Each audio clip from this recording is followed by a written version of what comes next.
This episode of the Party Loaded podcast is proudly sponsored by Audible.com.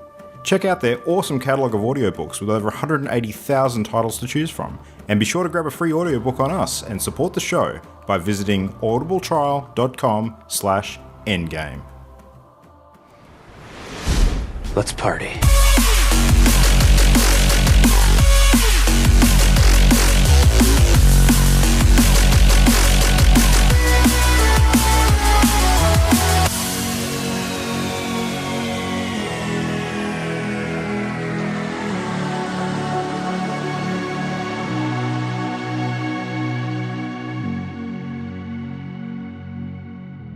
Hey everyone, it is us. Welcome back. Party Loaded, Wednesday night. It is episode for the 21st of June 2017. And we're coming down slowly but surely from the post-E3 hype. And still got lots and lots of stuff to talk about. So there are still games going on in the world. In fact, games are good. Games are fun. And to talk about those games, we have some people here. So we have Mimo, we have Ollie, we have Jam. Welcome back, guys.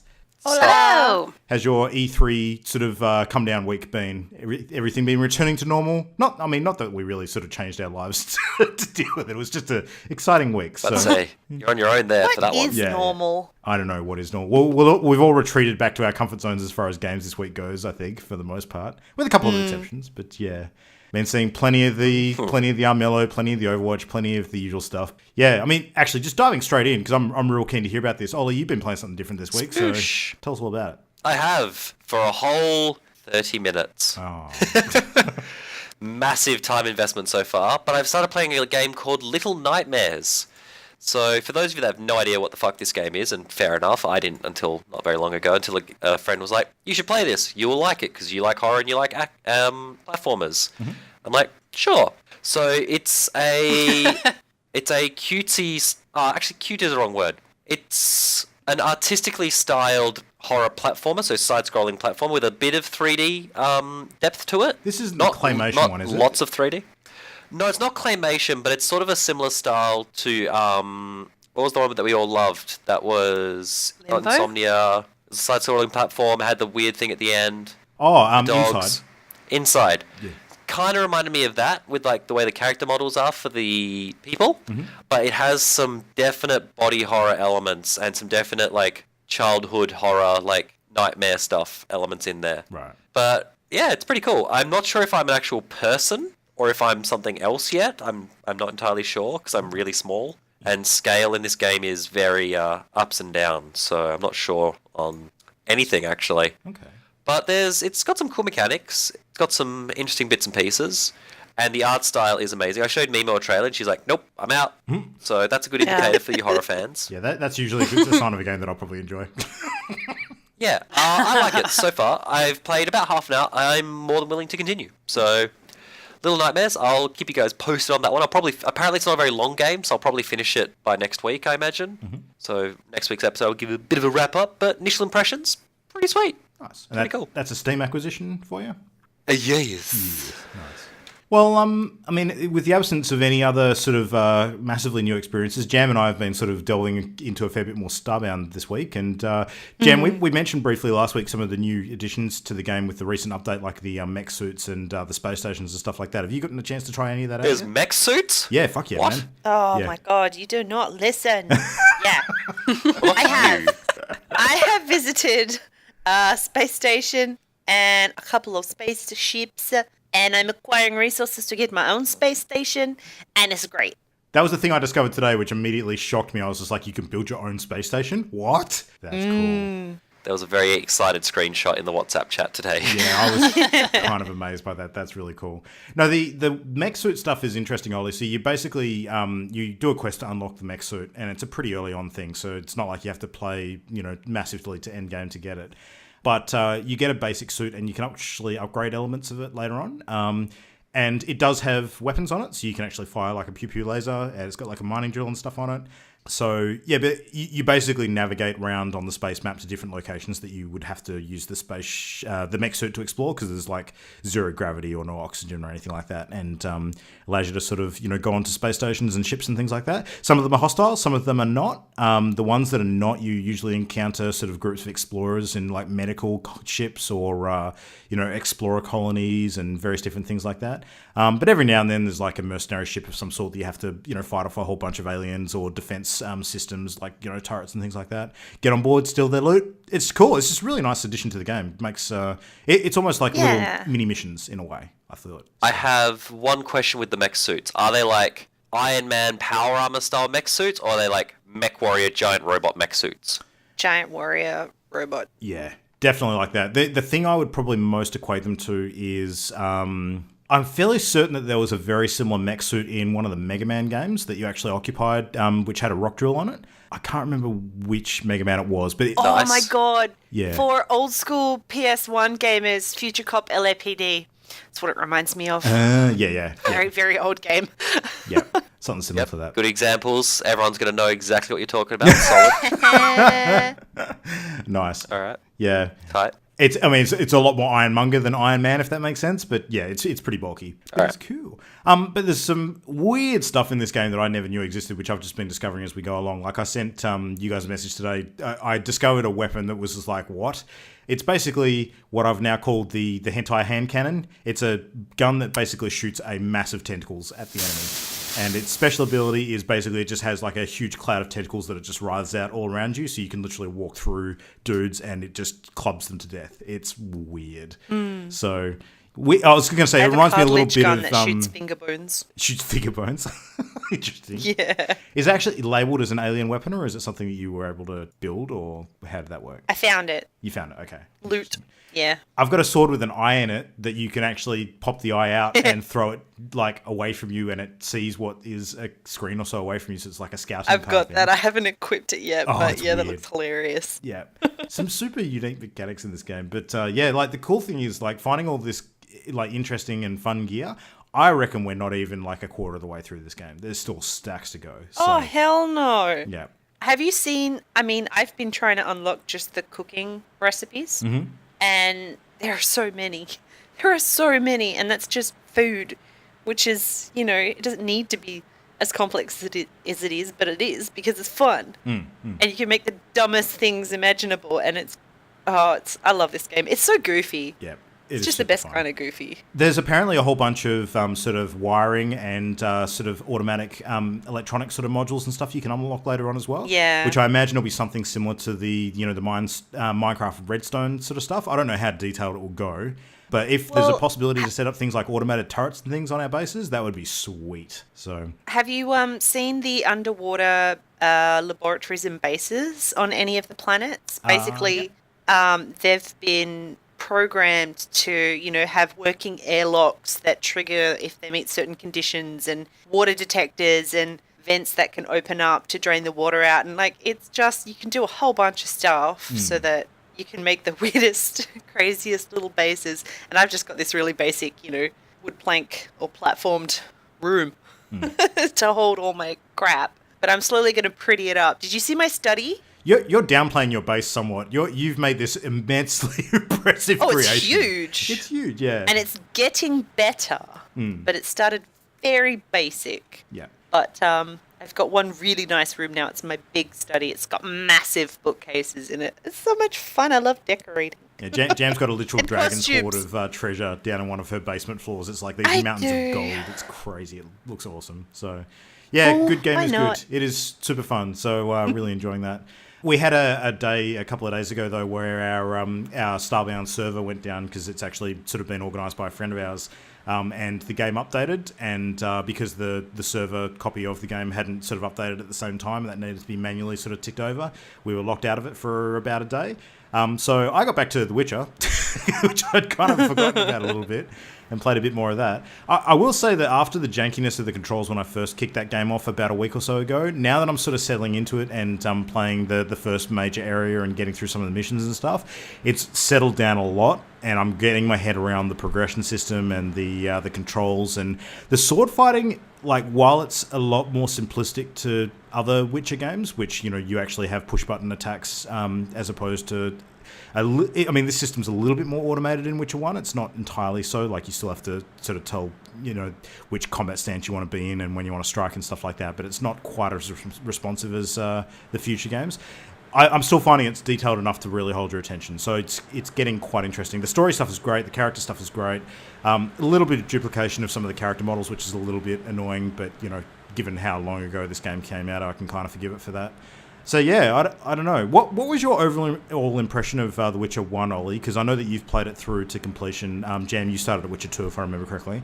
Do you think, like, if you went back and played Witcher now, do you think it would hold up to your expectations? Or is that... No, because I played Witcher 3. Okay, fair enough. So, as soon as you go, how would Witcher 2 hold up to Witcher 3? I'd be like, it doesn't. Yeah. How would Witcher 1 hold up to Witcher 2? Not so much. So is it really that there's everything you said? Is there a huge gap after 2, or is it like an incremental gap between all three? As in, like, time or quality-wise? Quality and how the game engine improves and that sort of thing. Oh, as far as the game engine improvement, it's massive. Like, absolutely massive. As far as quality of gameplay, they definitely balance it a lot more, but with the problem with any of those games like that where there's lots of options is, as much as they do play test things, there are just some options that are just mathematically broken in half. Yeah. Like Witcher 3 potion build is dumb as dicks. So, yeah. But I am probably looking through back at Witcher 1 with, those rose-tinted glasses from yesterday and whatnot. Yeah. So, yes, that was my attempt at old-timey speech. Dear. But yeah, I enjoyed it, and I would probably enjoy it less now because I've had those modern experiences. Yeah, no, that's fair. It's definitely a game of its time, I think, is probably a good way of putting it. That's probably the point I'd make too. I think for the the quality of things that were out around the same few years, it definitely would have been a good standout back then had I played it when it first came out. Oh, fuck yeah. Yeah, so that's good, but I'm still enjoying it. So, just goes to show you can still go back and enjoy old games that are not nearly up to the par of the things at current spec. So, especially if they've got a good story, which this one does. So, yeah, I'm enjoying it. Should be good. I'm just curious how long it's going to take me to get through 1 and 2 and back up to 3 again. But we shall see. We've got plenty of... yeah, I think so. I think probably at least 150 plus hours, so we'll see. But I've been playing stacks of... Gwent in there as well. Yeah, I was going to say. Yeah, Gwent's been super fun. Like, Gwent has basically hit the same rotation as my Hearthstone gaming now. Like, I will play X number of Gwent games per day to get all of my minimum packs. So, yeah. Imogen, it is really good. I'm not trying to encourage you to play a second card game now that you're playing Hearthstone a bit, but holy shit, Gwent is good. I'm playing a consume monster deck at the moment, which just revolves around playing creatures and then playing creatures that eat the creatures that you played and just sort of ramping up that way, and it's the most fun I've had in like a long time. So yeah, Gwent is cool. And should be called a food chain deck. Yeah, that's a great idea. I might go back and name it again. That's cool. Yeah. Well, we all got a chance to try out the new Overwatch map tonight as well, which was a lot of fun. So yeah, we did. Yeah. Now I got on a bit late after you had all been exploring it for a while. So I'm curious to sort of hear your thoughts about things that I might have missed during our quick playthrough afterwards. So Jam, let's throw it to you. General thoughts on the map. What stood out to you? What was good? Oh, I like it. I only got on just before you. I think my favourite thing is that when you go out into the zero gravity, there is no noise, which also means you can't hear ultimates. So you can surprise people. It's great. They've done a very good job. Just trying to think of what ultimates would really make a difference sort of out there. Maybe... Nerf this. Oh, I launched my diva straight up, and if they weren't looking up... True. Boom. Does she actually say nerf this at the point that you launch it or at the point that it's about to explode? Because if you could launch it from out there and have it explode inside, that would be a cool way to do that. Yeah. Well, that's true, except the door would someone would have to be standing. Oh, I wonder if that's a strategy we could start utilizing. Someone stand at the door to keep it open. Yeah, we need to test and we'll try and ultimate through it into the midst of everyone else. That would be hilarious. Now, I know, Diva Suit might open it. Yeah, well, Diva Suit might. I don't know, though. That seems like something that would be a bit broken if it did. But, Yeah. Now, Imogen, I saw that you were looking into some of the lore-related sort of little tidbits on the map before as well. Did you find anything interesting? She went Easter egg hunting. Yeah. I went Easter egg hunting. So Ollie and I created a custom game just so we could run around and have a bit of a look, and found so many cool things. Like there's obviously I played as Winston, and there's all these sort of cool interactions that he has with the environment about the people involved and the people that he's seeing on some screens. There's also a part in one of the launch areas, the sort of spawn areas, where you can hold R and it shows you Watchpoint Gibraltar, and it tells you all about how they learnt about the planet and the continents and the countries and everything they were destined to go to. So it sounds like, each one of the apes was destined to go to a certain place. And Winston's obviously is Watchpoint Gibraltar.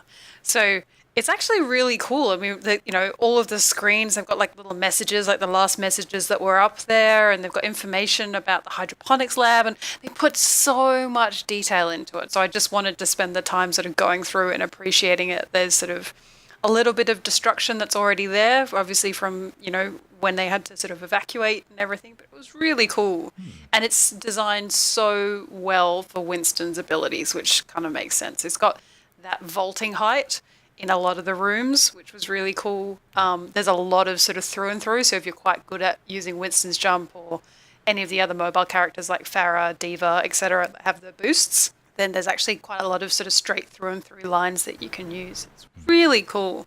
I kind of wish that there was more to the anti-gravity area. Yeah. So I don't know. Yeah, I agree If that's with that. something they did say, look, you guys are gonna have a play at it and see what you think, and because at the moment it's just a 2-point capture, same as Hanamura. So maybe they'll come up with something else that involves having to go outside, or they'll put something outside that will be useful or something. But at the moment, the outside is just kind of a sneaky way to get around sort of two places. But yeah, if we can figure out a way to, use it to suppress alt calls or something like that, that'd be neat. But I already really enjoy it. And I will have to say this though, Lunar Map is cool, but I miss Mayhem already.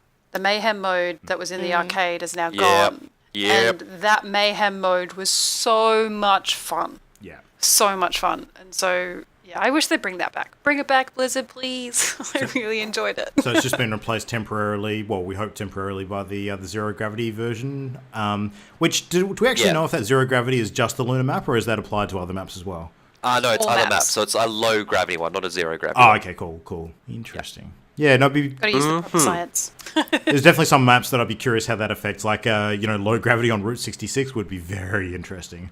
Like, lots of wide open spaces. Oh, gosh. To come into play. Yeah, that'll just be... I'm immediately imagining... da-da-da-da-da. Yeah. Just floating As off everyone's the just edge. floating around. Yeah. Yeah. Yeah, that would be super cool. Yep. Alright, so speaking of other games that we played with cool updates, Armello Shattered Kingdoms update is coming at you now. So this is the 1.8 update for Armello. So there's let's three go things... play. Sure, alright, podcast over. Good night everybody, you can catch us. Alright, party loaded.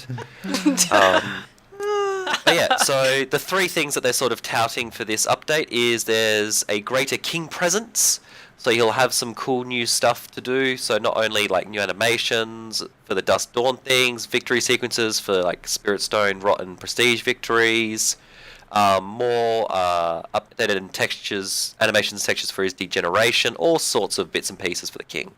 What was the other thing? Someone help me out. What were the other updates for it? New cards? The other updates was new cards, so new barrier armor.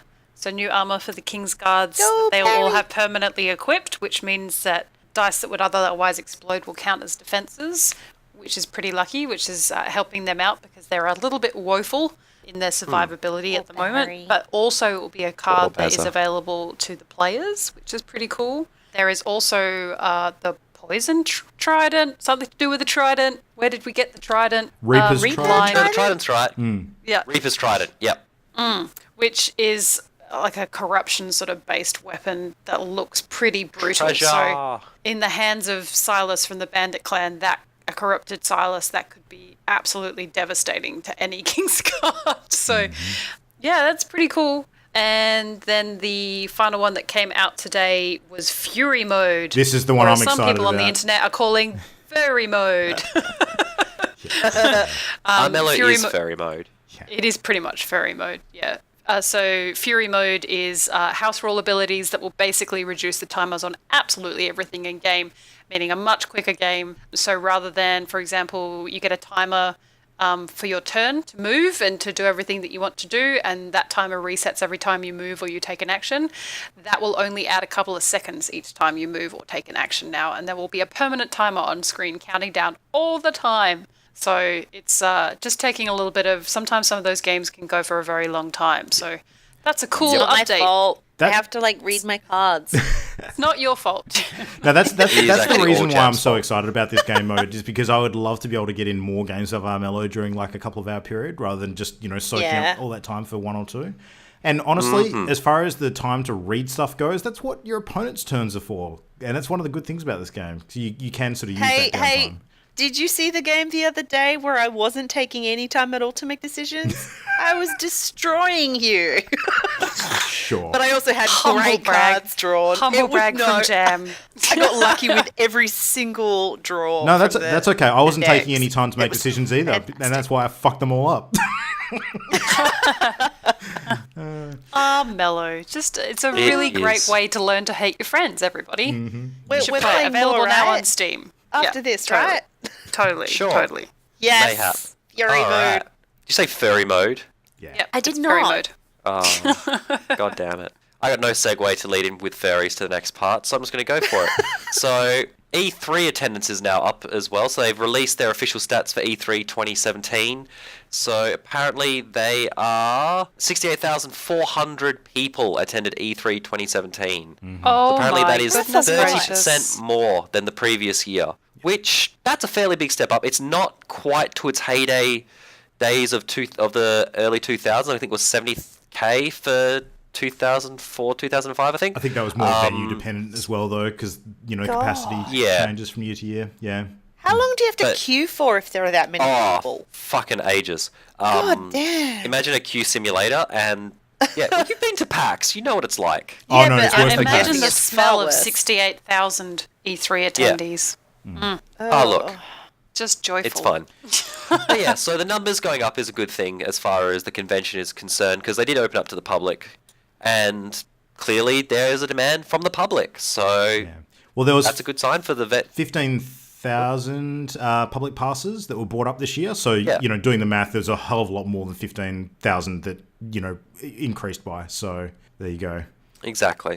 Maybe the people are releasing good games and people want to know more about them, because so far 2017 has shown us a lot of cool stuff. Yeah. So we'll see. Certainly has. That Nintendo section, though, looked pretty incredible. And I saw a lot of videos over the last week of, the general public just absolutely storming that area. Like, if you weren't in there like a shot first thing in the morning, the chances of you getting to try out Mario Odyssey were pretty nil. So, yeah, very, very Was that the popular. Treehouse? Was it called the Treehouse or something? Well, the like that? Treehouse was the actual sort of on-camera demonstrations they were giving sort of throughout the day, and I think that general sort of filming area they had there was sort of labelled as the Treehouse, but the big sort of showpiece for the general public and for the media that were coming in and trying out the games, they actually recreated New Donk City in like that area of the expo hall. So there's a whole bunch of different sort of displays and paraphernalia to do with Super Mario Odyssey, which was really, really cool. But interestingly enough, the other big area that drew a huge crowd that I wasn't expecting, but hearing about it, I can see why. Apparently Bethesda Land was a huge highlight for a lot of people as well. Like when they actually did the Bethesda press conference, not only did they actually sort of open up all the different areas of Bethesda Land that they showed during the press conference, like the theme park kind of vibe they had with the whole thing. Apparently each of those different areas where they were running all the demos for the various games, they were actually serving themed food for each of those areas as well, and and alcohol, and apparently a lot of people in there were getting trashed, so that sounds like a good time. Wow. Oh my. How do we make this wanna happen at go. PAX? Yeah, I know. Yeah, how do we get trash and try out cool new video games? Yes, I'll play with your new PS4 Pro. Give me a beer and a controller. That sounds great. Let me spill all over this prototype. There you go. Yep. Yeah, that'll always end well. Actually, Luke, speaking of things near and dear to your heart, IO Interactive released cool news. Go. Yep, filed this week under fuck yes. This is a really good bit of news. So people might remember a few episodes ago, I think it was maybe 2 or 3 ago, we talked about Square Enix basically giving IO Interactive the heave-ho and removing them from their going concerns.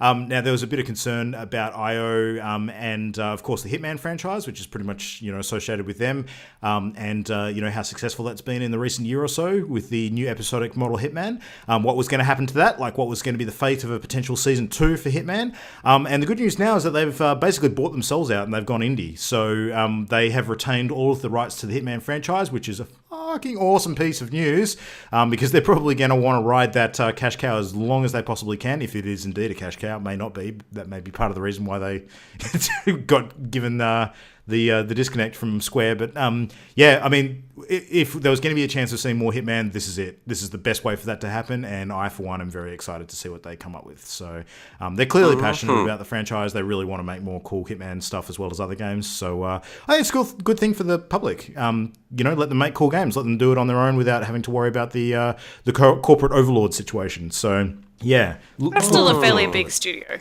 So yeah, absolutely. I mean, they've been around for a while. So far away from a corporate overlord, but sure. Yeah, we'll see how it goes. I mean, franchise like They're Hitman no EA. Yeah. No, exactly. Yeah. So yeah, good Hitman news. 2017, Hitman 2018. Coming out with a new expansion. Oh my god, that's what's happening. That's exactly what's happening. What's happening? Whoa. Yep. Hashtag called it, guys. All right, something for jam with a wood veneer now. Jamie, what have we got Yes. that's new and exciting and refurbished? Refurbished. I think it's brand new. Atari are working on a game console. They're back in the hardware business. What the fuck? There's Insane. very little known at this stage, but there's a little 20-second tease, and there's a lot of wood veneer. So they're harking back to days yonder. That's a bit exciting. It's super exciting, and I think now that everyone's in that kind of mode of looking back at Super Nintendo and the mini NES and all that kind of stuff, I think Atari's pretty smart to be giving it a go. I hope it's more than like a mini Atari, though. I hope it's like an actual That would be new cool. console to challenge the other ones. But So, everyone Calling it is the Atari very box excited. at the moment. Yep. And they're saying that it's a brand new product. So I don't know. I'm so confused by this. yeah, me too. I've actually been paying I think a lot attention. of people are. I've been paying attention to a bunch of the news on this in the last couple of days, and there seems to be a bit of conjecture around whether this is in fact like an old console sort of remade, like they've done with the mini NES, like Nintendo did recently. There actually seems to be a going thought with some stuff that's been revealed that this is actually going to be a new generation style console. And I'm just like, how do you compete with the PlayStations and Xboxes of this current era? That's a big gamble. And given Atari's, questionable reputation in the last decade, I would argue that's probably a fucking mad idea for them to do. But I don't know. It's weird. It's interesting. They're just I'm weirded out. yelling YOLO and running into the market. It's exactly what hoping they're for the doing. best. They're Leroy Jenkins the shit out of it. Well, they just need some sort of unique sort of take on, what's going on with, video gaming in this day and age. And I don't know, they may have that. They certainly don't want to be doing more of the same. The impression I get is this it might be a little bit more like the Steambox idea we saw last year that never really sort of took off. I don't know, but it'll... Well, do they have any IP that they might refresh? They might. I mean, it all comes down to the games, right? Maybe. I mean, Pong. VR next gen Pong. Yeah, Puyo Puyo Pong. Oh, There you go. VR Pong. Yeah. Holy shit. Pong in 4K. Pong, it's so real, man. It's like Oh I'm my really God. playing Every pixel. tennis. Yeah. New version of Combat? I don't know. I really don't know what they've got in their catalogue. Oh, that would be cool. Yeah. I got Remake the first fucking games, nothing. guys. Yeah. Like, You're so young, I'm you're like a old, baby. but I'm unfortunately not Atari old, so there you go. Oh, asteroid. You're just like swiveling around shooting asteroids that are flying Pew, at your face in pew. VR. Oh, Yeah, I'm a it little could be curious anything. now. The future is wide. It could be a dedicated VR machine for all we know. A VRE? Yeah. Oh, Ack Inc. joke. yeah. For those who Google Ack Inc., that joke will make Yep. sense. That was a very niche joke. Yeah. oh dear. Speaking about other niche things, so there's a little niche game called GTA Online that a few of us know about. But apparently Take-Two has shut down an online cheating tool, and it's forcing the creators to donate to charity. Yup. So that's something interesting. So the tool in question is a Force Hacks modding tool, which essentially allows players to dump money in, spawn bits and pieces, kick other players, do all sorts of bits and pieces. Now, if this was in a single-player game, I would be giving no shits about this. Because it's in an online game, yeah, that's a fair enough move now, because it's impacting other people's gameplay at that point in a negative way. And a lot of people actually grind and earn money to just have someone to go, beep, yep, I have all the money I want and buy all the cool toys, whereas someone's grinding away for hours with races or missions. Yeah. I can understand there's a bit of a chagrin at work there. So Not to mention the people that actually spend real money to get that money as well. also that. So, and the fact as well that this tool allowed you to take money away from players Yeah. as well. So God. They really have been Yeah, cracking it was- down hard on the cheaters recently, which is good to see. But it's not been without its controversy. There was another story about a week or so ago where they had actually shut down an online modding tool, which I forget the name of it, but it was actually one that was used really positively by a lot of the community and didn't actually have any Open4. Oh, Open4, that's the one. Yeah, so there was no sort of negative effects to that. It's been used by heaps of fans. A lot of them have been using it to add vehicles and weapons and features. Who like to create sort of content for YouTube and do that custom game kind of stuff. And Take-Two shut that down, and they got absolutely smashed by the general public for it. So, I mean, I'm sure they had some it's sort of legal probably reason for it. a but, legality. Yeah, exactly. Yeah. If you're protecting your IP, you can't pick and choose. You have to establish that you're protecting your IP for your suit to be successful, essentially. So they can't ignore one massive mod that's going on, target another, because they'll argue, well, I think a lot of it comes What down about to the the other wording of their ones? terms of use policy, because this one was for non-commercial homebrew stuff. So, and there was a lot of people sort of swearing that it actually was within the the terms of use that they'd signed up for, and that there was no clear legal reason for them to do that, unless they was trying to set a precedent, as you say. But the interesting backlash was really shown on Steam, where a lot of people hopped on and started giving the game negative reviews. So much so, and you know how many copies of GTA 5 have been sold over the last few years that it's been out. They actually managed to shift the overall sort of rating of the game from overwhelmingly positive right down to mixed. For the overall score, not just the recent score, and that takes a lot of fucking people to do that. So, Yeah, but 30,000. yeah. I saw an internet stat that I did not verify that the player base went up in the same period of time. So, it's mixed messages, if that's a correct fact. And not up by a little, up by, I think it was close to 20%. Sorry, I've got no source. I can't remember where I read it. But, yeah. So, it's interesting. People are complaining and Look. whinging, but, they really want to play the game. I guess that's... I got can its see the pluses and backlash for a minuses. single player mod because, like I said, it's not affecting anyone. But I agree. If they're going to target mods, you have to target them blanketly and then release your own official stuff, I guess. If it's all third-party stuff, unfortunately, with the way law precedent works, you have to crack them all. Otherwise, you're setting up precedent. Yeah. And if it comes to a legal fight, they can't afford to do that. There's a lot of companies that don't So- get so sort of cut and dry with it, though, because they want to foster that goodwill with their community. Here's the thing, though. GTA has money involved with the online community, though. Shark cards. True. Shark cards and the ability to have in-game purchasing. That's why they have to do it, because there's real-world money at stake. A game like Skyrim, they don't give a shit, because it's one person. Whoop-de-doo. There's no money involved once you have the game. No, You're done and what they dusted. do is they release a new modding marketplace for that, where they can actually take a cut of people's creations. It's a whole different situation. No, and that's perfect. And They make it a feature. if GTA, I would honestly not be surprised if GTA crushes all these third-party mods, releases its own official mod kit, and then a mod marketplace.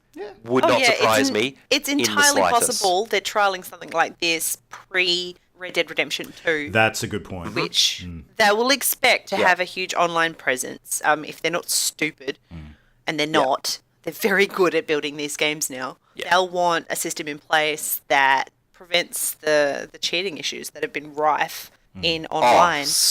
I still have screenshots of us being turned into umbrellas and riding a bus around. I still have those. Right. Yeah. Like, what the fuck? So yeah, that's I mean, that was interesting fun times ahead. hacking. Not the, I'm exploding every 5 seconds hacking.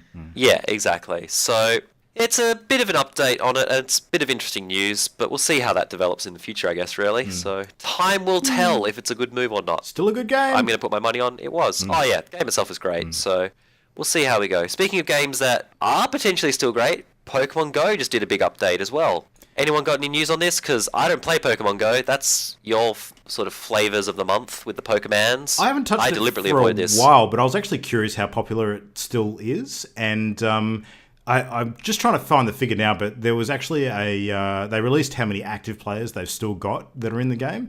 And it was still up around the hundreds of millions. It was ridiculous. Yeah, I know quite a few people who are still playing, and they especially people tend to pick it back up if they're going to travel to try and get those continent exclusives. So Here we go. Daily users recently It's still crossed there. the 750 million mark.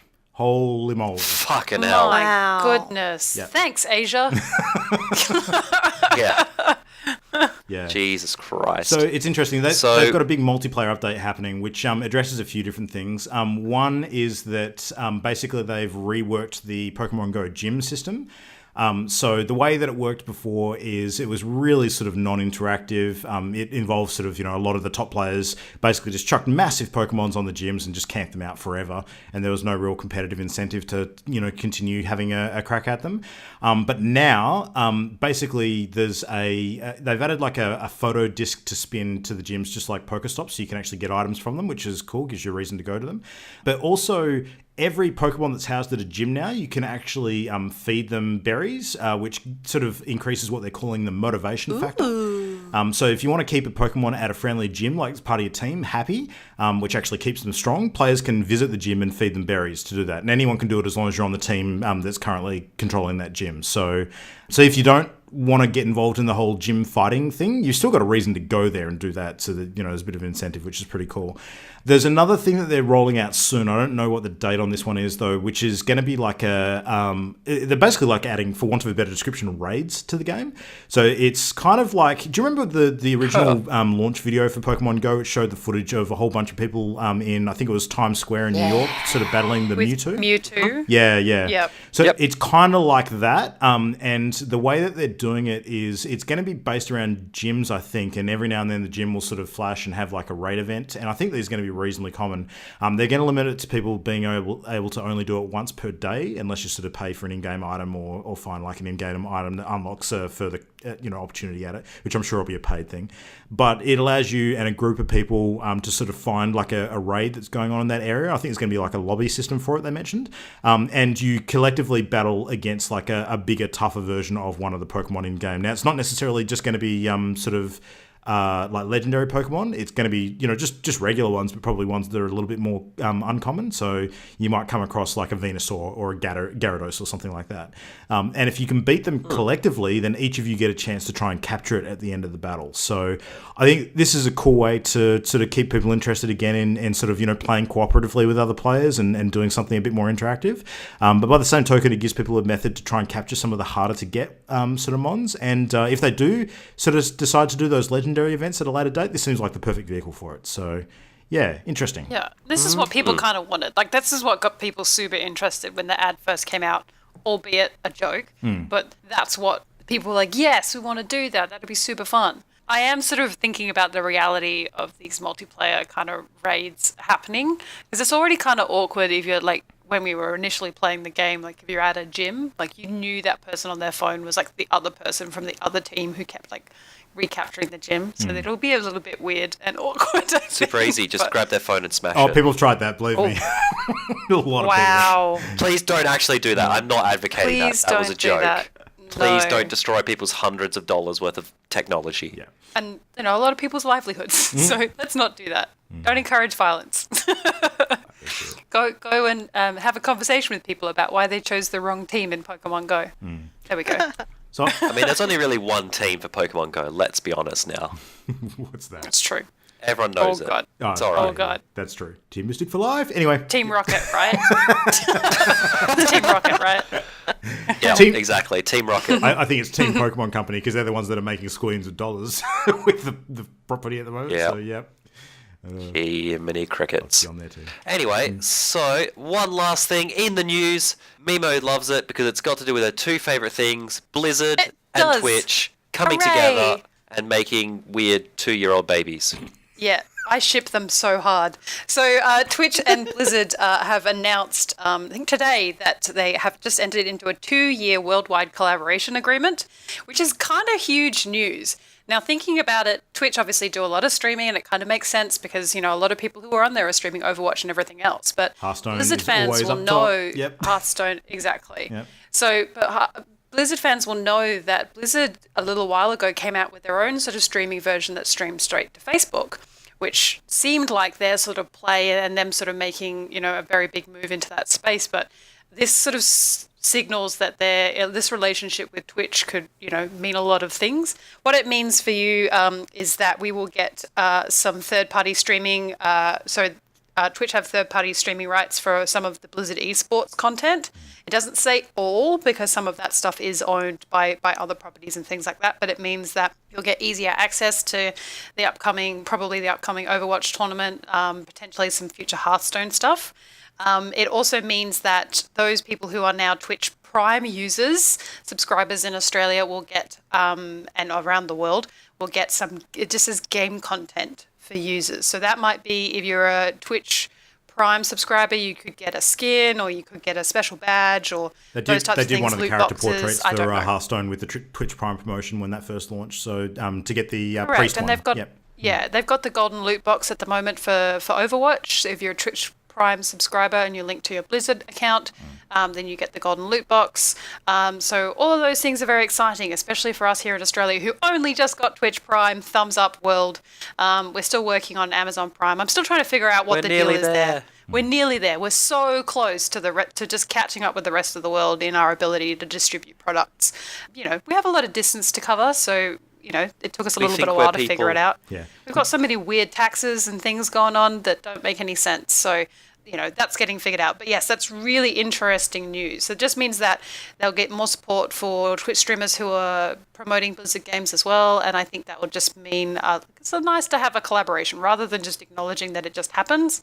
They're actually saying this is important to us and we know that that's where our viewership is. And to be honest, the time I spend on Twitch versus YouTube is starting to grow in Twitch's favor at the moment. So it's becoming a bit of a powerhouse, which is a pretty big deal. Like, I will start my day by just turning on Twitch a lot of times, which is not good. I should probably be watching something informative rather than someone yelling at their computer game, but there you go. I must admit, mine's about 50-50 at the moment, so yeah. All right. It's getting there. So I think that's everything for the news. It pretty much we is. covered it? Yeah. All right. All right, Mimo, take it away. Take it away. Thanks for the easy segue. Good job with the news, bro. I'm fucking amazing at segues. It's just the best. I fall off kind them of all the like kind of like a segue to your computer. Today we're going to be talking about gaming peripherals.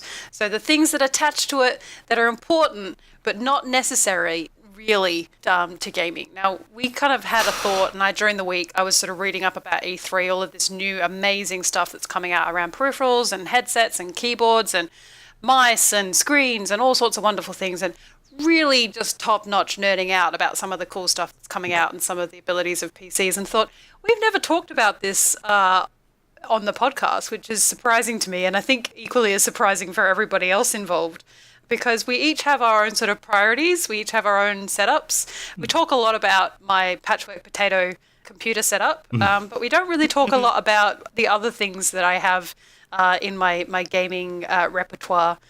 So we thought we'd have a little bit of a chat today about it. Now, peripherals can be, we'll try and exclude a lot of the sort of PC talk. We know that's not necessarily everyone's sort of interest level, because not everybody's a PC gamer. But, if we happen to get into graphics cards, I don't suppose that's a bad thing necessarily. And some people are starting to consider them, wholly separate to their PC anyway. But maybe we'll start off about what we have now and then how it helps or impacts our gaming. So let's start with probably the most important thing, since we are recording our podcast on them right now, headsets. So, for example, my current headset, this is going to be a story and a half, everybody. For everyone who's not interested in peripherals, switch off ready. Now. So I have two headsets. Both are good headsets. One is entry-level headset. It's the Logitech G430. It was around $80, I think, $60 to $80, and it's serviceable. Now, key factors in headset for me is that I wear glasses and I have a rather small head in terms of the general populace. She really does. It's like a grape. You could pop with your fingers. Jesus. Thanks, Luke. What the fuck? So I got this headset. I apologise for Luke. Yeah, I got this headset because it was cheap, effectively, and I just needed something that we could record the podcast with. What I realised very quickly is it's not that comfortable, and I can't wear my glasses with it. It kind of squishes my glasses into my head. It's an over-ear headset with a mic, but the foam on it's very dense. So I was very lucky to receive as a gift probably what I think is the best gaming headset out there for glasses wearers. So if you too wear glasses and play games, whether that be console or PC, I highly recommend the Sennheiser Game Zero. They are a little bit on the pricey side, but they are every inch worth it. Unfortunately for me, my laptop doesn't like them very much, so I can't use them to record the podcast for whatever reason.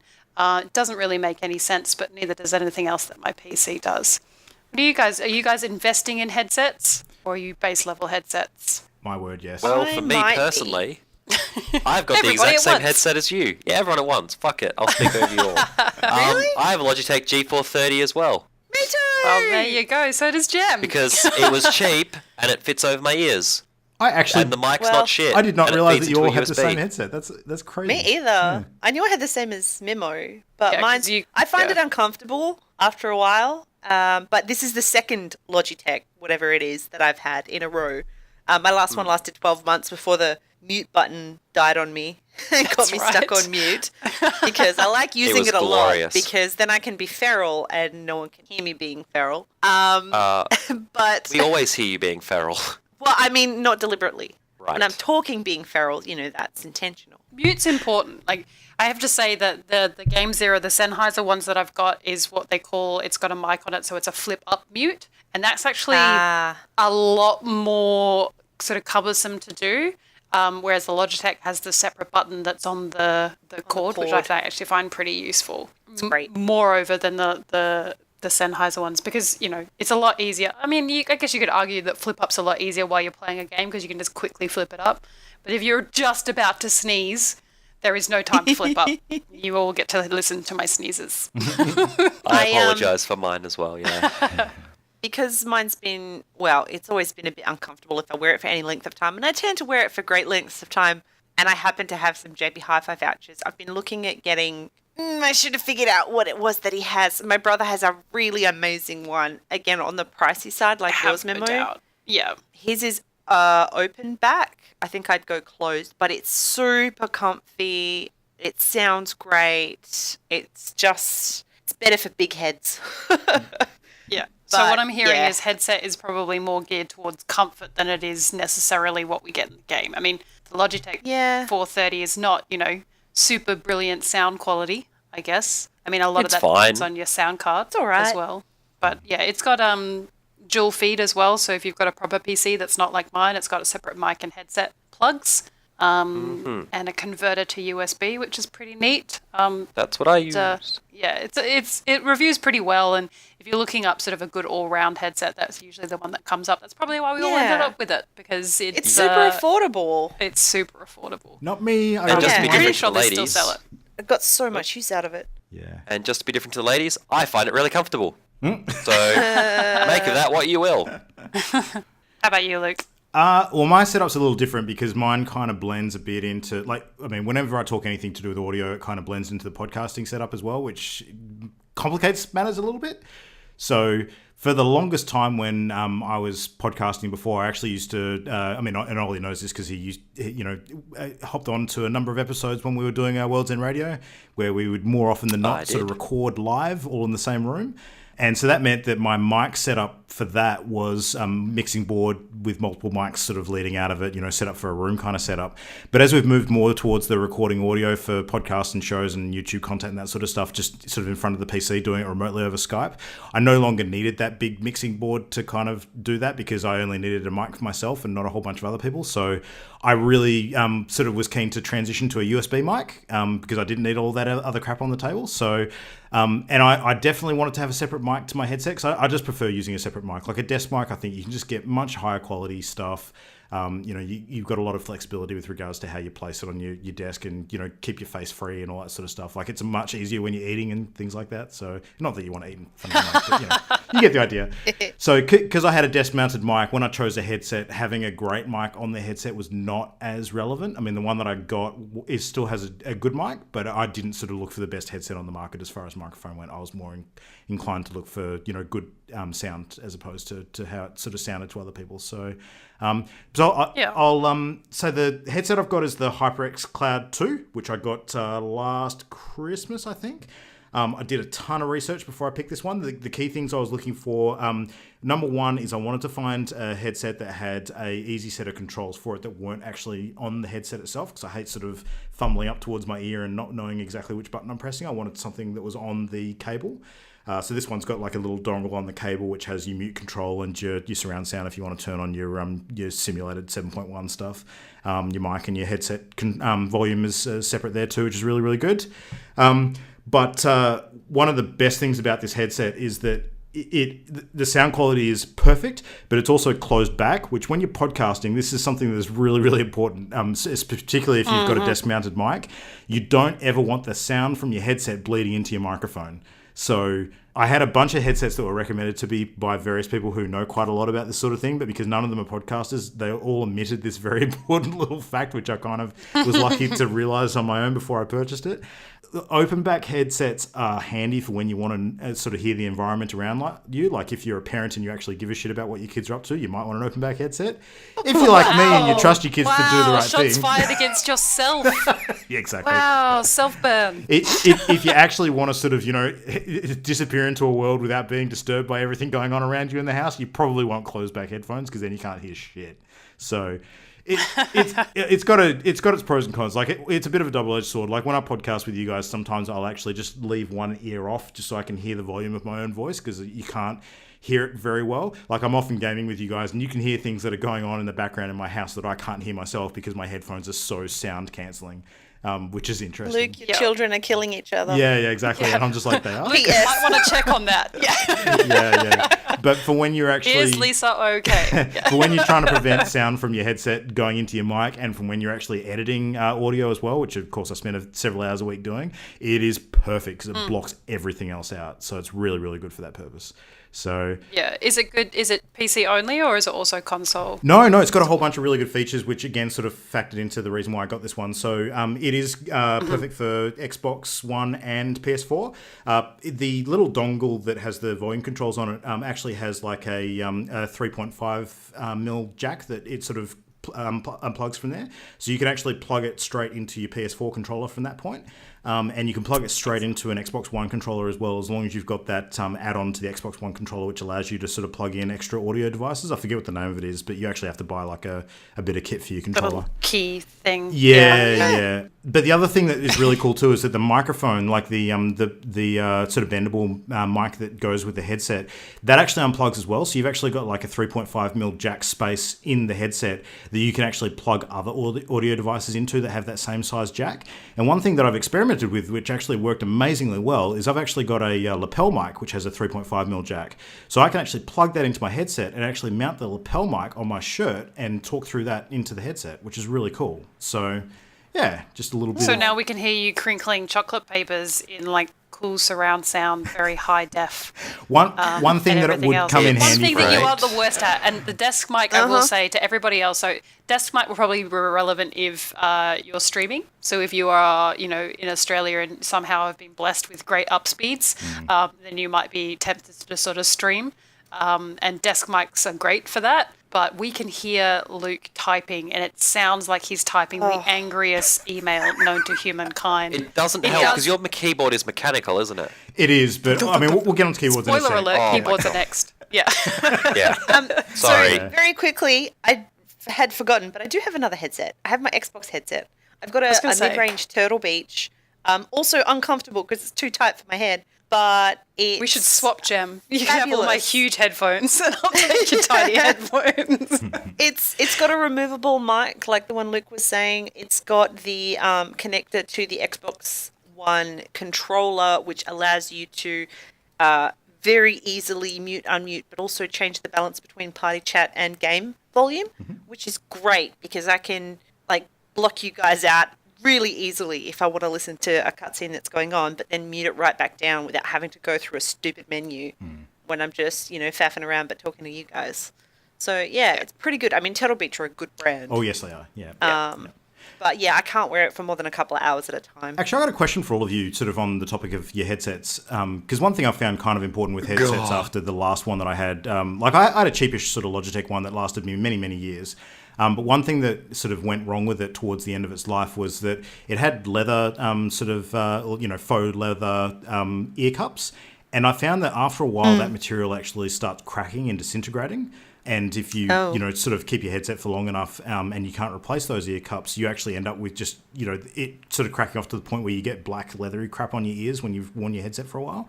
Do you guys go with the sort of the smooth sort of leathery finish ear cups, or do you prefer the foam type ones? Is that something you actually care about? I'm going to interject with a lady gamer pro tip. If you're a woman who games who also wears makeup, for the love of God, get leatherette over ears, because fabric, you will take it off one day and look at it and go, ugh.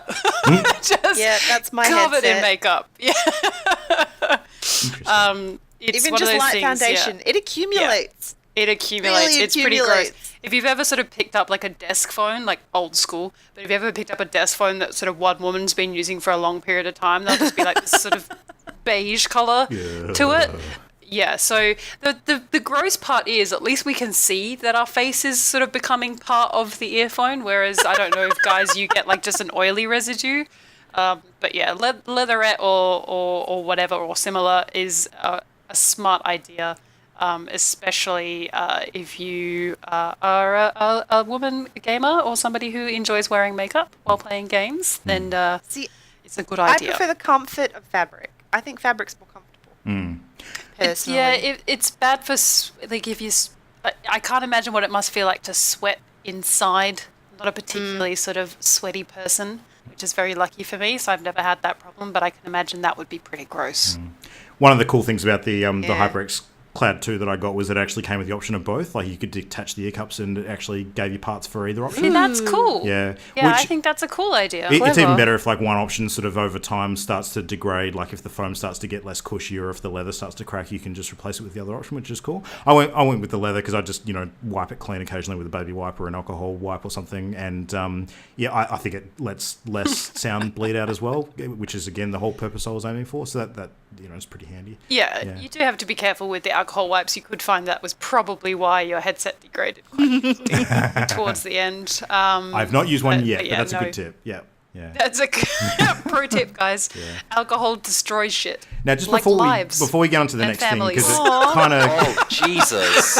destroys everything. But because it kind of factors into the headset thing, because none of you have a desk mic, I should probably just mention the desk mic that I'm using, which I will swear by. It's probably one of my favorite bits of kit. Is a Blue Yeti. I get the blackout version, which is, basically just a fancy way of saying it's black in color instead of silver or chrome like some of the other ones are. But I spent ages looking at desk mics, USB desk mics, and there's some good options out there. Like there's the Blue Snowball. Is it Blue Snowball? I know it's called the Snowball. There's the AT Audio Technica 2020, I think it's called. I might We're going to talk about all of that. We're going to talk about all of that when we move to the upgrade section. section. Do want to go to that? All right, cool. So Don't stress. Highly Don't recommend. Stress, we'll get there. Good mic. Spoiler alert. We're going to talk about what we want to upgrade to. So next up, which should be a bit of a shorter talk potentially, is our keyboard and mouse. Now, for me, my mouse is wireless, which is and probably not the best idea. So for gaming, especially for PC gaming, if you're going to use a mouse, then less ideal to have it wireless unless you are very, very confident of its response times and those types of things. Having said that, I never have any sort of massive problems with it.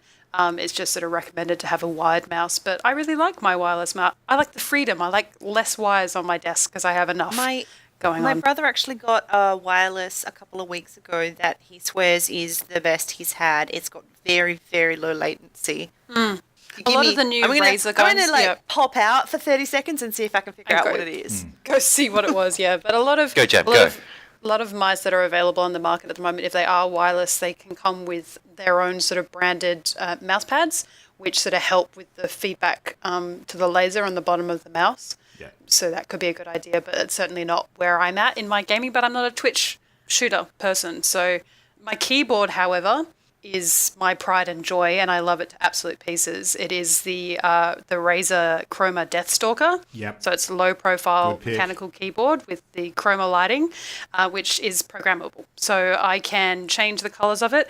It interacts with games like GTA and Overwatch and all of these wonderful things. Razer products are sort of way up on my list of investments when we go up to upgrades, because they just, number one, they're prolific. They're everywhere. Everyone's got a Razer something, usually, or looking at it. It's a really great keyboard. The reason I got a low profile one is because I'm a pretty lazy typer or game player, and so I find that the low profile keys are a lot better for me to play games. That's just PC gaming. When we go to consoles, I guess your keyboard mouse equivalent are my controllers, and I don't really have anything special. I was very lucky to get an Elite controller secondhand from my dad, and I do prefer the weight of it. But other than that, how about you, Luke? What do you? I know your keyboard is the world's loudest keyboard known to humankind. I don't think it's so much the keyboard. I think it's more the Basically a mic. typewriter. Yeah. It is the mic, but it sounds like you're I typing mean, on an old something's typewriter. making noise. Yeah. Here's the silly The thing. mic's not making the noise. I actually very, very nearly went with the same keyboard that you've got, Imogen. I had the option between that, and there was also the Black Widow Chroma, which again is a Razer product. Yep. And It's the it level up. matches my mouse really well, which we'll get onto shortly.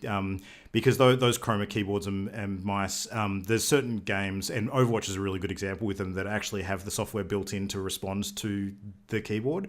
Like in Overwatch, and I'm sure you have this with your keyboard, you're depending on your character pick, it actually changes the color of the keys to match the character that you're playing as.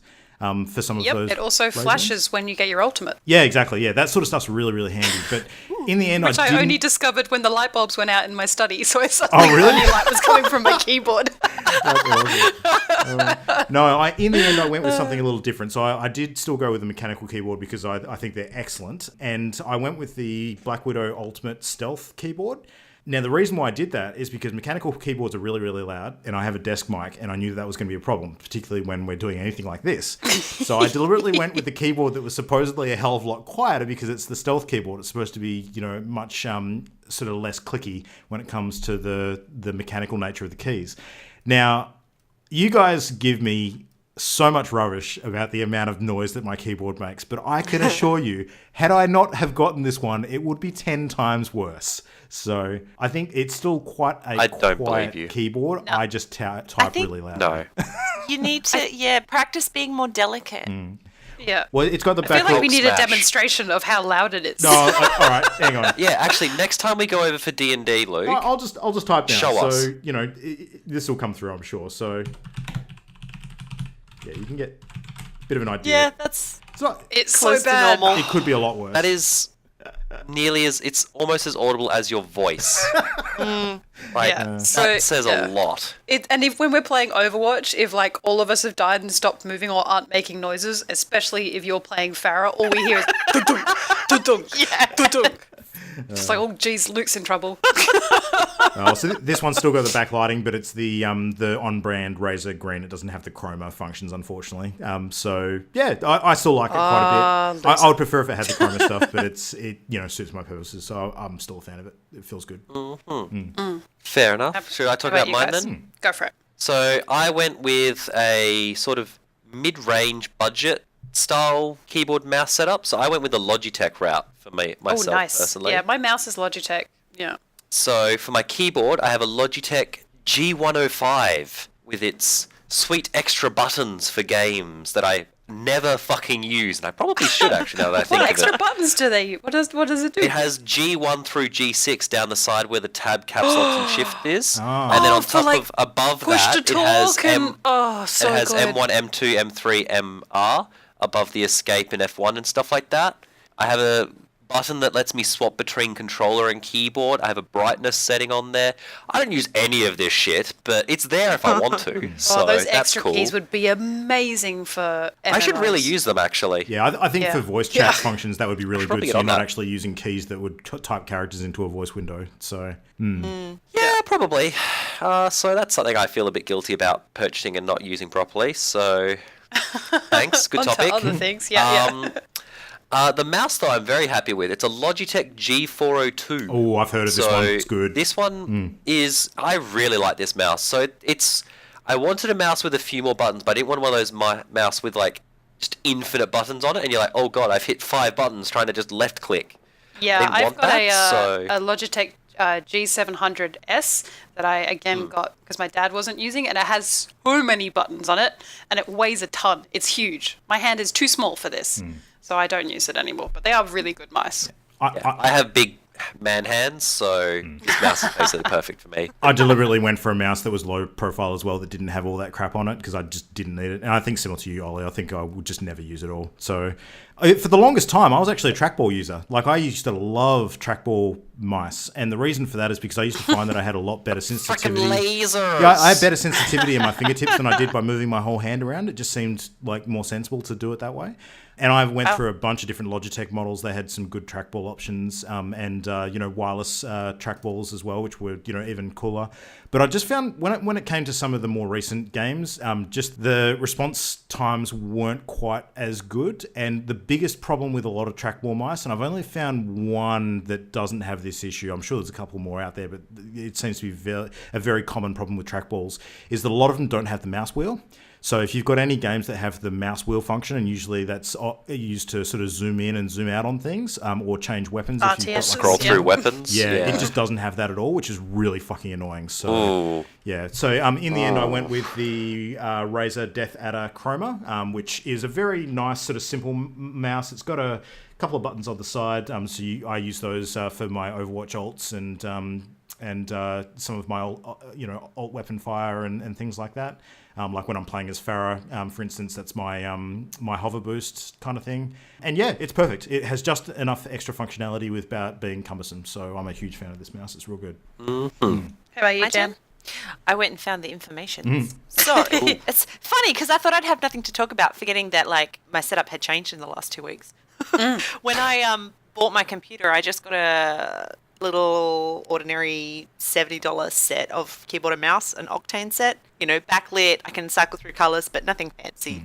And my brother for the longest time had the Logitech G502, and he bought it because he wanted to be able to easily adjust the sensitivity between games. It's got this cute little set of weights that you can add or remove to try and get it right for your hand. Now I have it, because he purchased a new one 2 weeks ago. So I'm trying it out. I haven't used any of the extra weights yet, but I have like big hands. My hands are long, and it's a really good fit. I'm enjoying it much more than my old mouse. It's got a button that sort of toggles the wheel between single click or free spin, which is sometimes really cool just for navigating the internet. And there's also 2 buttons on the mouse that can adjust your sensitivity very quickly between games. That's pretty cool. Yeah. Yeah, I didn't think I'd be impressed, because I don't usually give a second thought to my peripherals. But this one is really great, and it's still corded. Now, the reason my brother changed, not just because of sort of the weights and everything, was because he heard he's got the Logitech, the G900. It's Chaos the upgrade Spectrum. from the 700, Yeah, so you can have it wired or wireless, and he was concerned at first about using the wireless, but he'd read some great reviews about the very, very low latency. And I mean, he plays a lot of games requiring, very fast twitch reactions and that sort of thing. He's loving it at the moment. So the Logitech, the top end mice, a lot of support in this household. My keyboard is still a pretty ordinary one because I don't use it much. But wherever I can, I grab my Xbox One controller for games at my PC because I love it. I can recline. Like, I find it so much more comfortable at the end of the day to be able to recline and not sit at a desk at a keyboard. Agreed. But yeah, I'm impressed with this mouse. I might try changing. The little case of weights is so cute. They're like 3.6 gram weights. They're adorable. I just love the extra stuff. Like, it's just one of those things, like, whenever, Ollie, you're talking about your keyboard's got those extra keys and stuff, I'm just like, man, I wish I had that. And it's just one of those things, like, you think it's going to be so useful because you've got, like, extra stuff. I think it's one of those things with a lot of this stuff where you would notice it if you left it and went back. Like, it's almost like when you Yeah. become a teenager and you get your first mobile phone. Like, you can live life perfectly fine up until you get that, and then as soon as you got one, you can't do without it. Yeah. As far as sort of the keyboard mouse equivalent for your consoles, do anyone have the Elite controllers for their consoles other than No. Ollie? If No? I Sorry. I do if I not. played my Xbox more, I probably would because I love that controller. But I love the PS4 DualShock 4. That is my favorite console controller ever. Yeah. It's Yeah. fucking I great. have to still prefer agree. Xbox. Oh, really? See, the first time I touched Yeah. an Xbox controller was playing Sunset Overdrive at PAX when that was just about to be released.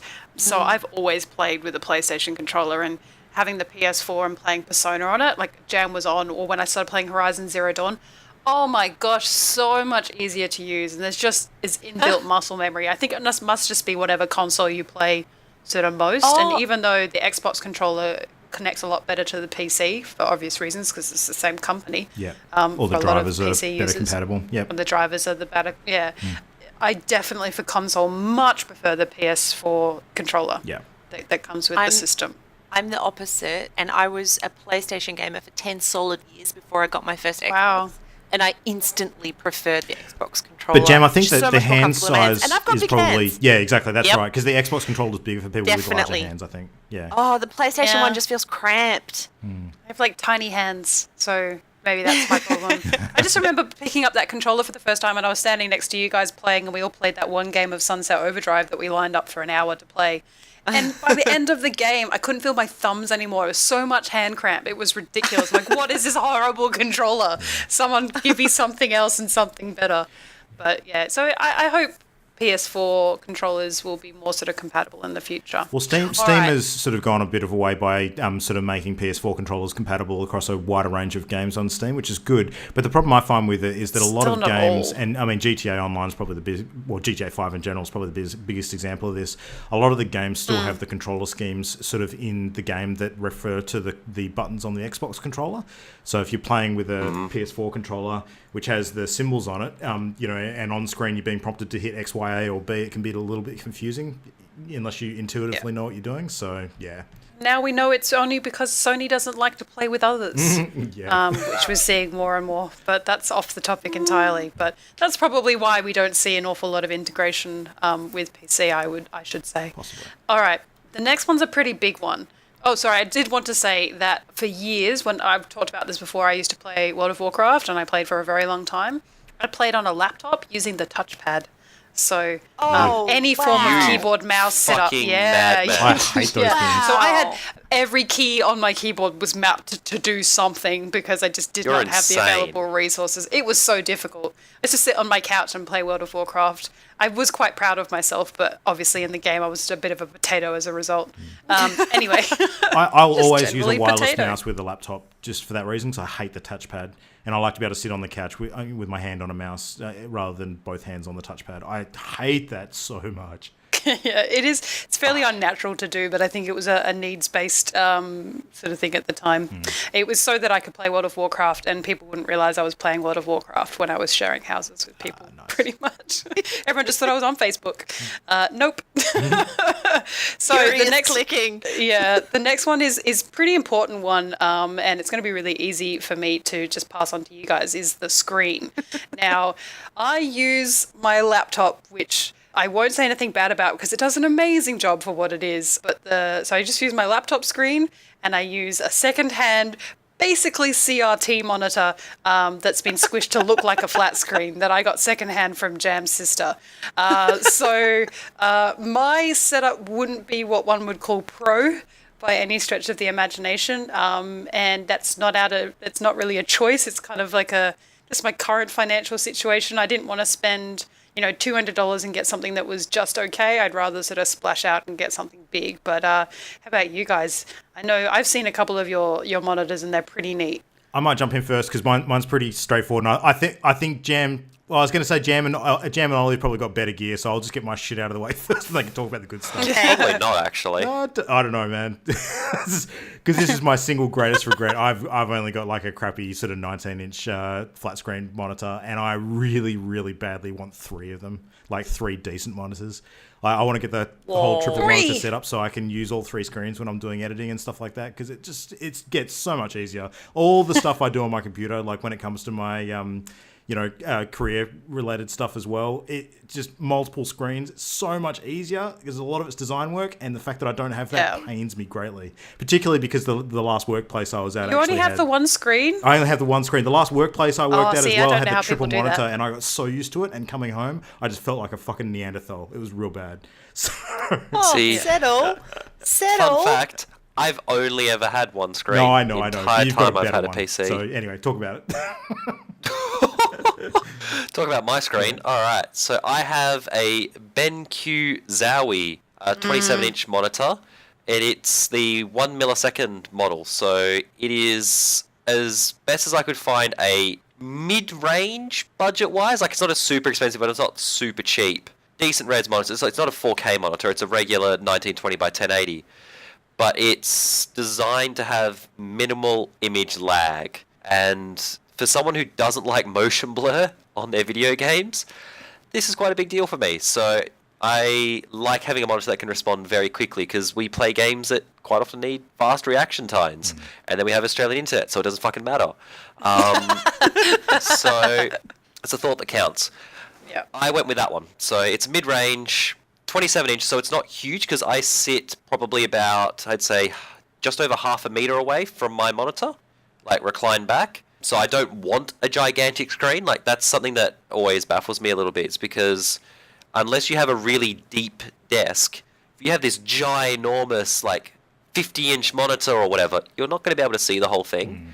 And so I want a fairly average-sized monitor that I can see the entirety of pretty much at all times. I don't want a giant one that I have to move my head around. You can't see it. I just move my head around like a dickhead.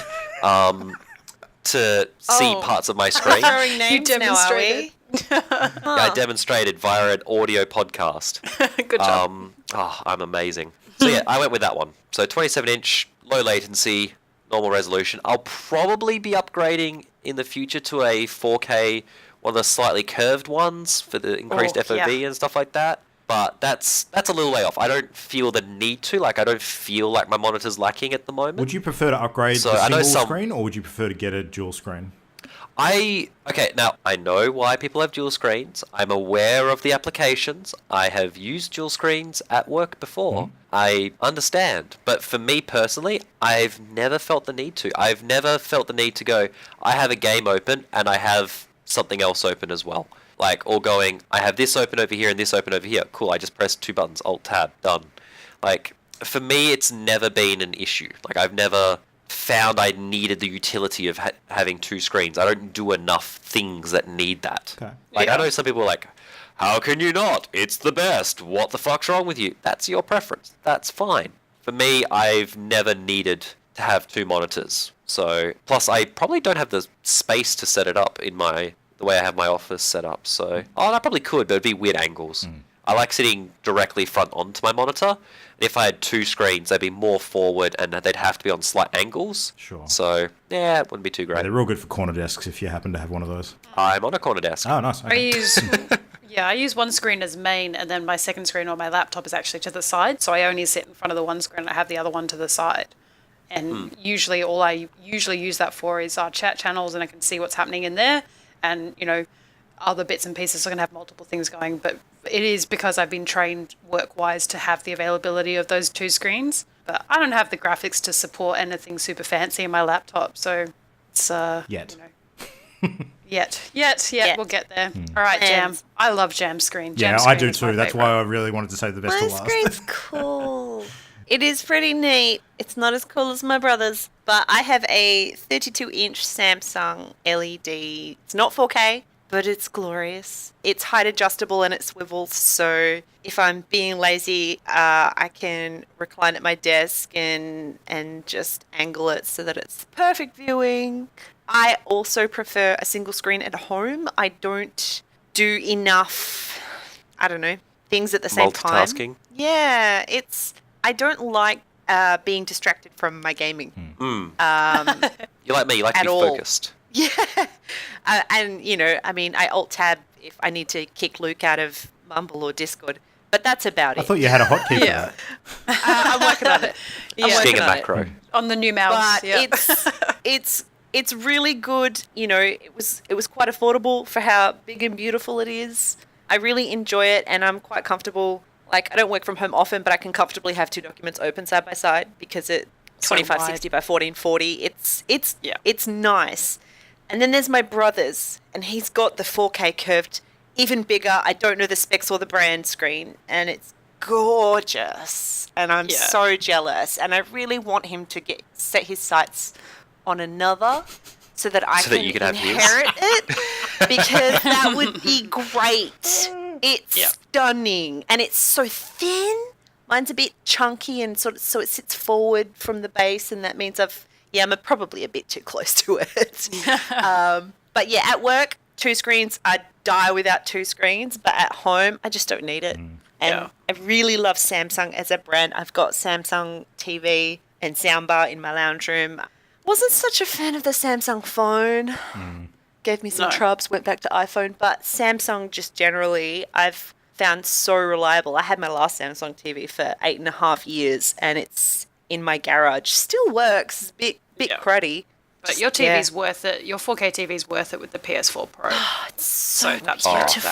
Yeah. Cannot recommend 4K TVs enough. Luke, you're in the same group as me in terms of consoles, right? And you just have a sort of regular everyday TV and then a console? Yeah, well, I mean, I've got multiple consoles, but the TV setup's not flash. Like, I've got the Wii U is in the kids' area of the house, so they've got their own TV sort of like in a playroom down the back of the house. The PS4 and the Xbox 360, which I still have hooked up, are both connected to sort of my living room TV, and which is a Samsung, similar to what Jan was mentioning, but it's an older model. But it's still a great TV, just not as massive as I'd like. But the Xbox One I've actually got in my study next to my PC, and I actually play that off the PC monitor. So, that's pretty cool. Yeah, I mean, part of the reason for that is because I just wanted to have at least one console that I could kind of play in here, sort of sealed off from the rest of the house. If my wife's using the TV, for instance, I don't have to compete with her for that space. But as time goes on, I'm thinking I might actually swap the PlayStation in here and put the Xbox out there, because I think more of the online games that I'm going to want to play are going to be PlayStation. And if I put the PS4 in here, I can actually connect it directly to my router, so that I don't have to worry about the Wi-Fi lag. It just means I'm not going to be able to enjoy the big screen unless I fix my monitor situation, which is pretty high on the priority list. So, yeah, we'll see. Yeah. All right. So we were going to discuss a couple of other things, but we have talked an awfully long time about peripherals already. So one thing that I wanted to cover before we sort of wrap up is, where would you like to upgrade? Like, with given money, time, and everything else, or maybe just desire, where would you like to upgrade? I am really easily, obviously PC aside, what I would love to do is get a better monitor. The thing for me is the PC has to come first. There's no point in upgrading my monitor without the graphics to back it up, because all a new monitor will do will stress out my graphics card on my laptop, which is already causing me enough dramas as it is. I definitely want, and PC is going to have that knock-on effect, as I can use my more comfortable headset with that probably, where I can't with my laptop when we record and all these types of things. But screen is where I would just love. And I think if I got a wide enough screen, or something like Jam's got, or it sounds like Ollie's got, then I probably would be okay with the one screen. I could live with it, but I think ultimately I would still have a small one, or maybe the sort of second-hand screen can just act as a sort of chatbot thing on the side. Mostly because I play social games on PC, and I like to see who's online, who's playing what, where everybody's at, and Discord's super great for that. So I like to keep an eye on it. How about you guys? Where's the one area that you would want to upgrade if you could? Headset. That's definitely going to be my next thing. It's one of those things. There's so many other things. I really want to invest in a separate mic, but that's less gaming, more podcast. And I would be looking at the Razer mic that they've got, which look pretty cool. And maybe, depending on, I see my headset's pretty good. As long as I can get my Sennheiser working with a new PC, I think I'd be pretty happy. Because the Sennheiser works for PS, Xbox, PC, the whole lot. iPhone. Yeah. That's cool. It's pretty cool. You go, Luke. Yeah, I mean, I've kind of said my key want already, which is the monitor setup. That's more than anything. But I'll probably try and bundle that in with my next PC upgrade because my PC is getting a bit long in the tooth. But look, if you guys don't have this yet, this is just one recommendation I want to make because it's by far probably one of my favorite bits of kit, and it's a really, really small thing. If you've never tried one before, I can highly recommend a USB hub. They're really, really handy. Oh, yeah. Yeah. I already have one. You have one? Yeah. If anyone out there who's I've got the listening, Targus if you hub, don't have a USB hub, buy a USB hub because having those USBs, like particularly if you've got your PC sort of out of reach, like on the floor or sort of, tucked away behind a desk, having access to USB ports right in front of you on your desk, like behind your keyboard even, is one of the greatest conveniences that I have ever taken for granted. Yeah. So Also, friends don't let friends buy unpowered hubs. Always buy a powered hub. absolutely. People? Yeah. Just life tip. Look at the two of them. Yes, the powered hubs are more expensive. Yes, they are ridiculously expensive, but it's because they're so much better than the other ones. Please buy a powered hub if you're going to go that way. Yeah. Words of truth. But the other bit on my wish list, sort of earlier in the year, I've already fulfilled, which top on my purchase list this year was actually getting a decent game capture card for capturing game footage from consoles and PC. So ended up picking up a Fairly niche. Yeah, it is niche, but I mean, a lot more people these days are sort of looking at this kind of thing, and I actually found it quite hard to research what was good. So I ended up going with an Elgato Game Catcher HD card, and it's probably one of my favorite bits of kit. So I would highly recommend it for anyone. Good if you're going to be doing anything involving video of yourself or game footage because it runs through all of it very, very smoothly without taxing your computer processing speed. So, yep, can recommend. All right, Ollie, you're up. So I'm in a weird boat where I tend to buy a new, full setup every so often, and so I'm fairly happy with my setup at the That's moment. cool. If I had to upgrade, it would just basically be, essentially what it would be is if a lot of games were supporting 4K and stuff like that, I would literally just throw in another graphics card and basically buy the monitor Sam has, which is the curved 4K one. So for me, it'd be just a graphics card and a curved monitor basically would be my upgrade of choice, I guess. Seems like higher on And your that's list it. might actually be like a PS4 at this point or something like that. Yeah. Oh, look, I have two Good consoles I need to peripheral. buy. I need to buy a PS4 Pro with some VR, and I need to buy an Xbox One X when it comes out. Yeah. So, We can those are my compare the peripherals two. of choice. Yeah. They're pretty But I will solid. mention, I do have to give a shout out to this. So I have a super fucking comfy chair. It looks stupid as shit. Like, it looks like it belongs in a race car. They're so nice. It's so just over the top, but it is comfortable as shit. So I have a Battable gaming chair. My God. I used to just have like a regular one of those ergonomic office chairs or whatever. Mine's No, not even ergonomic. It's just shit. This, yeah, I cannot recommend these enough. The pillows are just, it's just nice. Yeah, if you Like, spend some maybe decent it time at was your PC, costly. it's worth it. Yeah. Yeah, the amount of time I spent on my PC, I'm like, this is an expensive chair. How many hours do I spend in front of my PC? All right, it's worth Yeah, it. completely agree. Holy Yeah. shit. Yeah. Damn, did you say your upgrade? What was your upgrade? Yeah, headset, but now I'm thinking chair. Although, if I don't have to use a keyboard, I swap out to my beautiful wingback chair that's next to my Yeah, desk. you have the cool couch set up. I see. I would Yeah. totally have my consoles in my study if I had a couch in here that I could just sort of, and a big enough screen where I could just switch to like console mode. I would have that set up in a heartbeat because I much Why don't- prefer couch play. Why Couch don't play you sounds take- weird. Why don't you buy, it does. Why don't you buy a wireless keyboard and mouse and plug your PC into your TV and just have like a little lap thing for your keyboard and mouse? Because I'm working off the potatoists of PCs and I So ask potato. When you so upgrade much of them. it already. When you Yeah, when I upgrade them. upgrade. When I upgrade, definitely. When I upgrade, that Yeah. will be 100% where life will be at and we'll be streaming live from my lounge room. But in the meantime, no, it's got to be from the chair. But yeah, chair. Good tip for all of these things for everybody listening is if you're looking for a headset, a keyboard, a chair, any of those things, go to a Supernova or a gaming festival or PAX, for example. The special, or even just look at those websites during those events. EB Expo, which is in Sydney, and all those types of things. There's huge discounts on things like chairs and stuff during those times, so keep an eye out. So around the end of October, the big pack specials will come out from the chair that Ollie mentioned. and stuff. There's some really great stuff coming out at E3. One of the best things that was mentioned is if you are looking for a headset and you don't want to splash some big dosh, other than the Logitech that we've all got, I would highly recommend the Astros. They've just released an A10. So the Astros have traditionally been very expensive.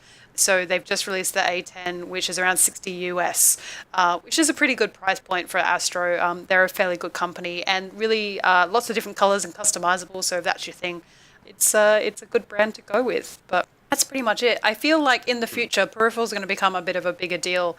Everyone's going everyone's got lots of choice. So I love seeing different people's setups. So if you've got like a cool setup or a recommendation for me as I'm upgrading my PC and my peripherals, let me know, because I would appreciate that, because that will save me a lot of research and just save me from buying everything that the Razer store has to offer, which is where I'm currently headed.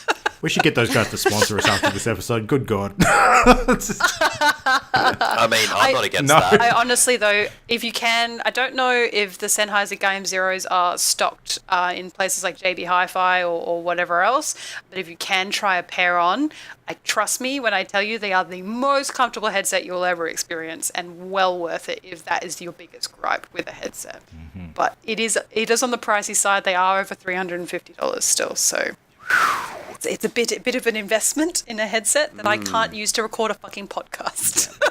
Having a good headset does make a big difference to your gaming experience, though. Like, I don't even use my desk speakers anymore. It's headset all the time. Oh, yeah. All right.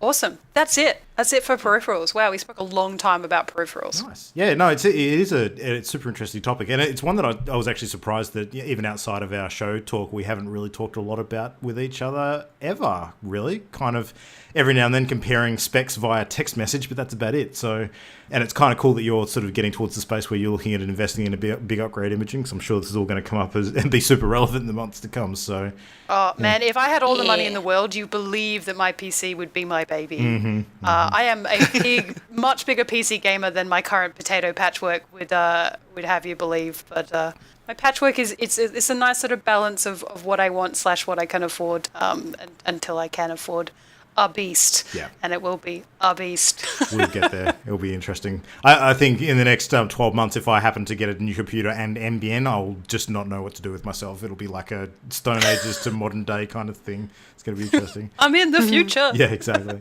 Cool. Well, I mean, I think all of us, I could speak for being quite keen to see what other listeners' setups might be. So if you're willing to let us know what kind of gear you're using and why, that would be something we'd be really keen to hear about. So hit us up via our usual email, which is mail@partyloaded.com.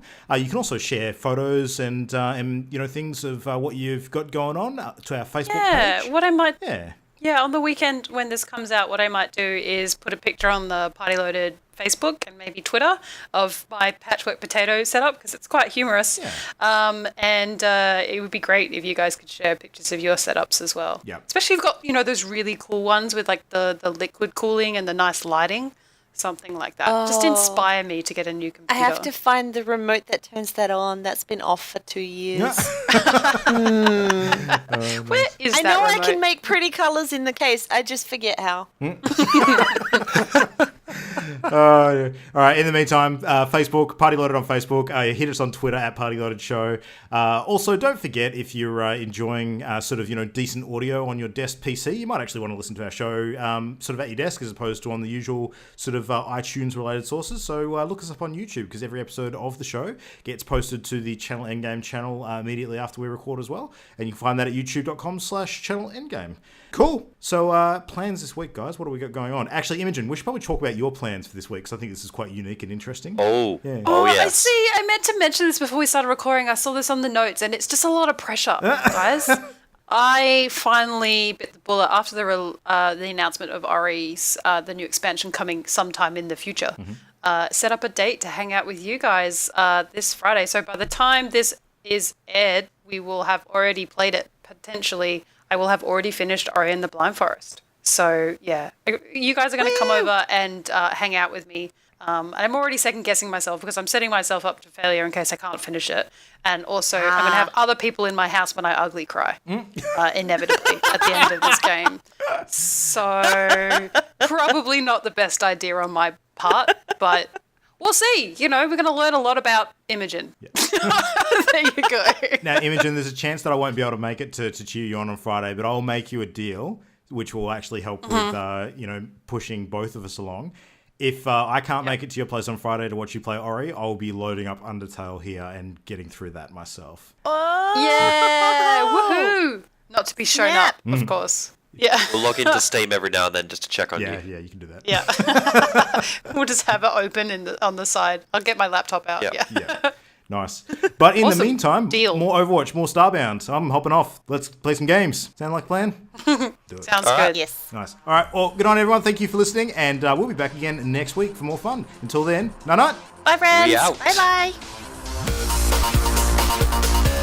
The Party Loaded podcast is a Channel Endgame production. For this and more great gaming content, bookmark channelendgame.com.